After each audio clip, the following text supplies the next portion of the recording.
pas sur moi. Si. Ok, donc on va tester, là on va faire une palpation au niveau cervical. Donc on va tester les facettes articulaires.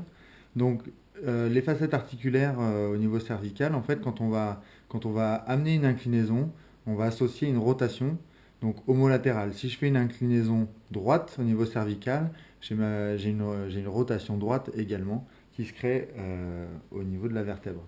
Donc comment on va placer ses mains pour palper? Donc le long du cou comme on a vu précédemment pour la palpation.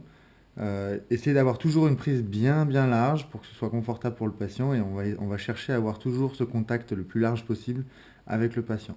On va commencer la palpation au niveau de ses 7. Ici, venir placer ses doigts, donc ses index, au niveau des apophyses transverses de ces 7 pour bien les ressentir. Pour ces 6, on va se décaler d'un petit doigt ou d'un petit centimètre, on va dire, pour venir sur les apophyses transverses de ces 6. Toujours avec l'index, on va remonter au niveau de ces 5. Toujours pareil, on remonte d'un petit centimètre. Et donc venir chercher tranquillement les inclinaisons. Donc je ne vais pas montrer sur ces 7 et ces 6, mais ça fonctionne pareil.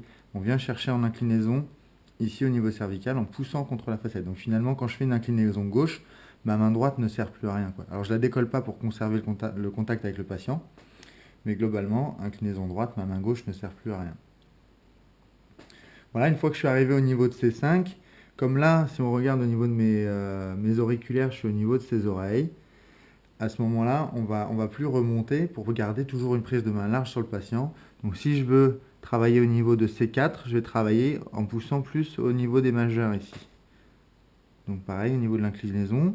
L'objectif, c'est toujours d'aller en butée, donc de chercher l'amplitude maximum au niveau articulaire pour ressentir si éventuellement il y a des restrictions en inclinaison.